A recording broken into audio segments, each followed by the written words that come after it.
Here's what you missed on Coast to Coast AM with George Norrie. Is disclosure right around the corner? My scenario for disclosure is this. I believe that we've already discovered life on Mars. We discovered it decades ago, and we backed away from that story. That was to give everybody in institutions a chance to embrace the new paradigm of life in outer space. I think that's going to be an announcement, and it's not going to be too far in the future. Now we take you back to the night of May 11th, 1995, on Art Bell, Somewhere in Time.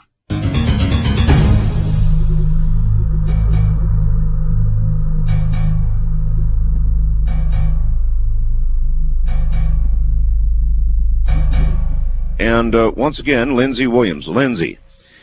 Dr. Ralph Henderson from the World Health Organization yesterday said, in almost an offhand way, well, we'll use caps and gowns and masks, and we'll go in there and we'll clean this up. And frankly, quote, we're not expecting this epidemic to last very long, end quote. You know, a very calming kind of don't sweat it. It's in Zaire. It could never get here. You know, NBC also showed yesterday, Lindsay, some European officials checking Zairean people coming in, you know, who would come on flights from Zaire for any signs of the disease. And I sat there wondering, how would these airport officials, customs people, how would they be able to look at anybody and say, oh, this guy's fine, let him through? I mean, so obviously there is international travel right now continuing. If a news person wanted a shocking story, and they wanted to get in and actually take pictures of these people. Now, mind you, what they have shown so far on every major news program has been shots of people in Zaire that was taken a long time ago, and they dug them out of the files and are showing them. Yeah.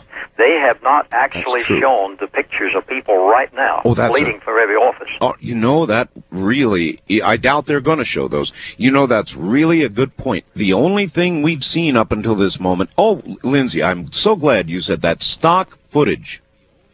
Now, stock footage taken a long time ago. Now, as this story ratchets up, which it is doing right now, even if it gets cured, it goes back down. Right now, it's ratcheting up. You're damn right. The networks and everybody else concerned are going to be sending correspondence. I'm sure they're on the way right now. Well, they'll sneak in there if they don't. I don't know of a man in his right mind that would take such an assignment as that. But if some news person wants that startling picture that they get a fortune for, or that particular story that's going to make real news, they'll sneak in through the jungle and get it. Now, do you think whenever they come back out again, they're going to allow some person to examine them at the airport? Does the name Peter Arnett ring a bell with you? Oh, yes, it does. It does. Well, Peter Arnett stood up on top of a building in Baghdad, Iraq, describing the incredible attack as it occurred all around him. And if somebody will do that, I guarantee you that they will go into Zaire. Well, let me stick my neck way out. I see that you would like us to be honest tonight. Yes. The New York Times, September the 27th, 1994, said, quote, health officials around the world, including those of the United States, have long been known to lie about confirmed outbreaks of communicable diseases. Yeah. I never thought I'd see it in a tabloid. No, I don't mean New York Times. That's not a tabloid, is it?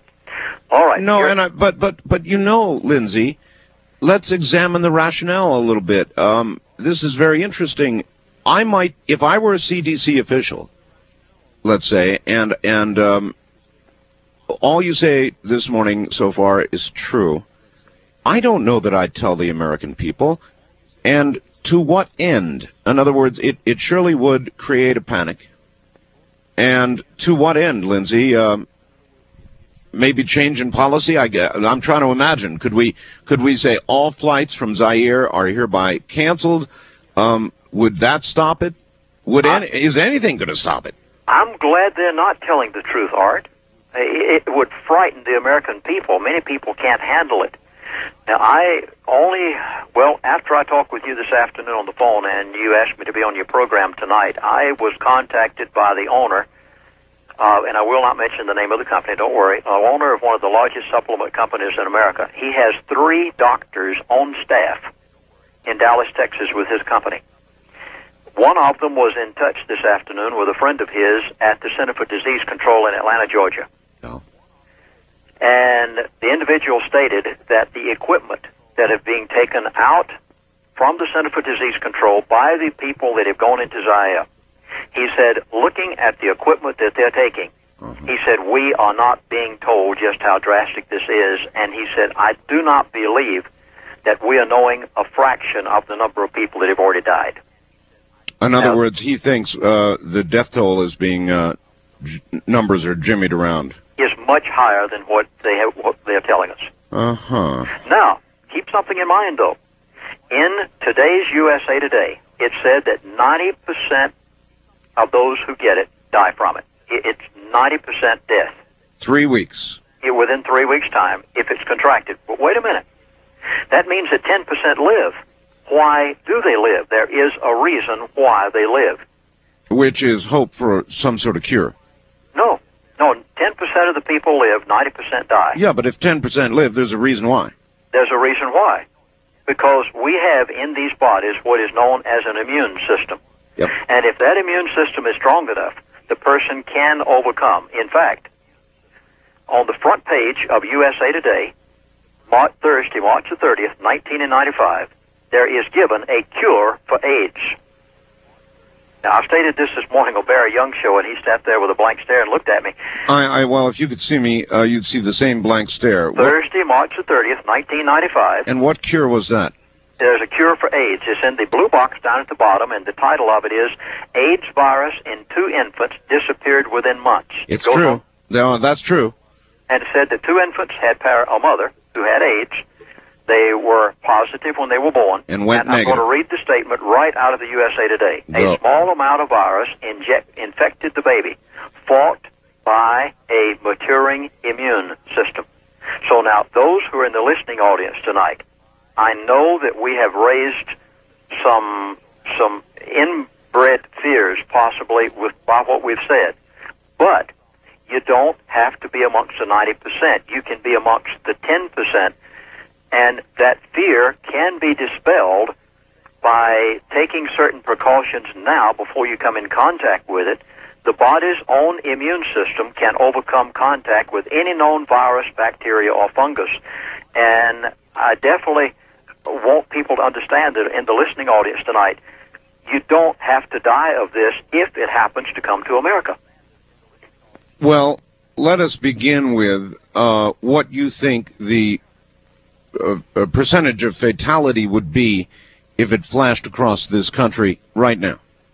Oh, it was in the book, The Hot Zone. In fact, there again, I go back to the fact that this book was written as fact. He did the best he could in medical research. In other words, listen to me for a sec, Lindsay. In other words, they're seeing a 90% fatality rate. Clearly, the immune systems of the people in Zaire with poor nutrition, poor everything, would be in much more serious condition than would our immune systems in America, where our nutrition is at least fair, above average, much better than Zaire. So then why wouldn't there be a difference in the percentage of those who would live because of stronger immune systems? I think the reason that it would not be a difference is because of the fact that the American people, for 40 to 50 years, their bodies have been flooded with antibiotics, which depress the immune system. We've been given vaccinations, which is a subject within itself, which depresses the immune system. We live in a polluted atmosphere with ground that is bringing forth vegetables that have practically no nutrition in them. And more than likely, the average immune system of the American is in worse condition than the person in Zaire. And if this hits America, I would honestly believe what Richard Preston says in his book, The Hot Zone. He says 90% of the human population could be wiped out. I wonder if that would be, I know it sounds awful, but nature's way. The strongest survive, the 10% with a very strong immune system survive, they breed, and the human race once again becomes strong. So CNN is going to run a show Sunday, Lindsay. They're going to call it the Apocalypse Bug. People ought to watch that.